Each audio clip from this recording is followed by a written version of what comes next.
Welcome to the deep dive. You ever feel like life is just, well, kind of confusing? Things don't always go to plan, right? They really don't. It often feels like chaos. Exactly. So today we're looking at ways to maybe navigate that uncertainty a bit better. We're going to dive into 5 famous life laws. You've probably heard of some. Murphy's, Kydland's, Wilson's, Falkland's, and Gilbert's Law. Yeah, and these aren't just, clever sayings you stick on a poster. They're actually simple, powerful truths about how things often work. Truths about what, exactly? What about common experiences with mistakes, making decisions, solving problems? They pop up everywhere, work, home, you name it. They kind of describe patterns. Okay, patterns, I like that. So let's unpack this. Let's see how these insights can maybe offer a shortcut to being, well, better informed and maybe make things run a bit smoother. Where do we start? Let's kick off with the big one, Murphy's Law. Ah, yes, Murphy's Law. Anything that can go wrong will go wrong. Sounds a bit grim, doesn't it? It can sound that way, yeah. But it's not really about pessimism, I think. It's more a nudge, reminder. A reminder to do what? To be prepared. If something has a chance to mess up, especially if you haven't thought about it, it probably will find a way. Okay, like not backing up your computer work right before a huge presentation is due. Exactly that. Or deciding to wear your best white shirt while carrying a full cup of coffee. You know how that ends. Guilty. So the lesson is, what? Just be paranoid. No, not paranoid. Just careful, prepared, double check things, have a backup plan if it's important. It's really about anticipating, not fearing.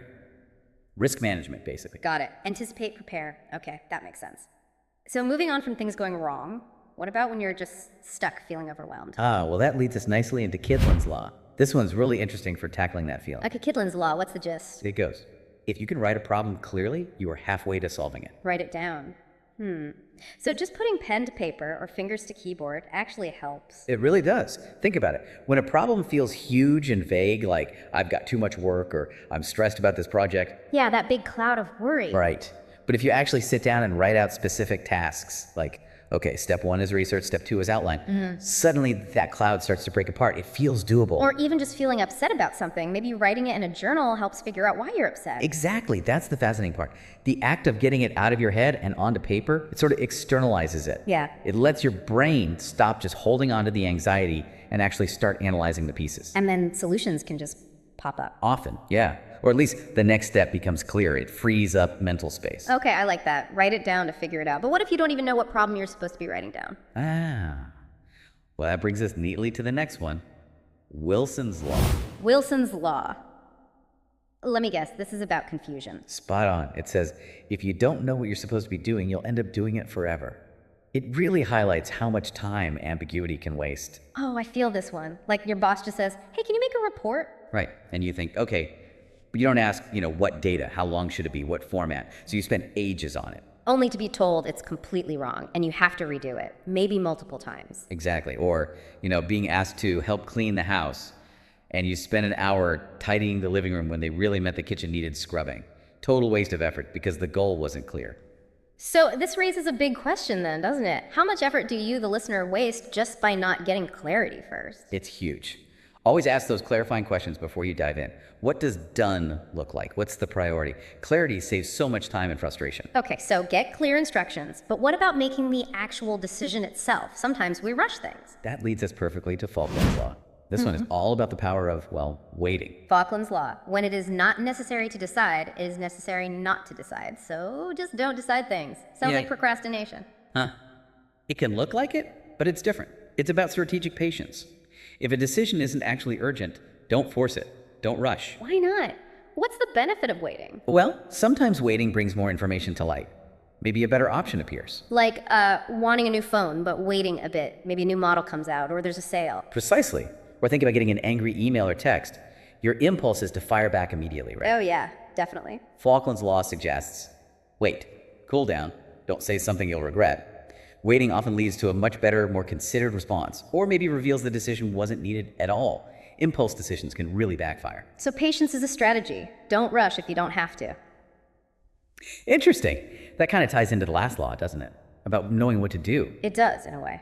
Our final one is Gilbert's Law. And this one hits home for a lot of people, especially at work. Okay, Gilbert's Law. Lay it on me. The biggest problem at work is that nobody tells you what to do. Ooh, yeah. That sounds familiar. It's like Wilson's Law, but maybe broader. It's very related. It points out that so many problems, missed deadlines, mistakes, frustration, happen simply because the instructions weren't clear or weren't given at all. Like your parents saying, clean your room.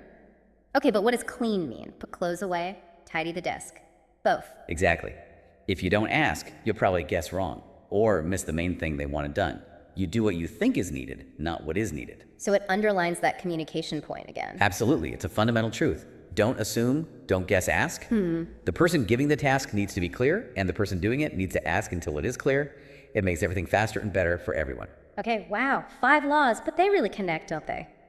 Let's quickly recap. We had Murphy's Law, Be prepared, anticipate issues, Kidlin's Law, write problems down to make them clear and solvable. Wilson's Law, Get clarity up front to avoid wasting time. Ambiguity is the enemy. Falkland's Law. Don't rush decisions if you don't have to. Patience is powerful. And finally, Gilbert's Law.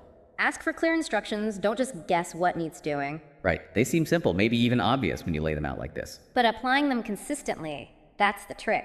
Whether you're a student working in an office, just managing daily life, these can genuinely make things less stressful, more efficient. Absolutely. Understanding these principles helps turn that feeling of confusion into clarity. You make more intentional decisions, and you can head off a lot of those everyday frustrations before they even start. So here's something for you to think about. The next time you hit a snag, feel overwhelmed, or face a decision, pause for a second. Ask yourself, which of these laws could help right now? What specific question could you ask, or what one thing could you write down to make things just a little bit smoother? That's a great takeaway. Thanks for joining us on this deep dive.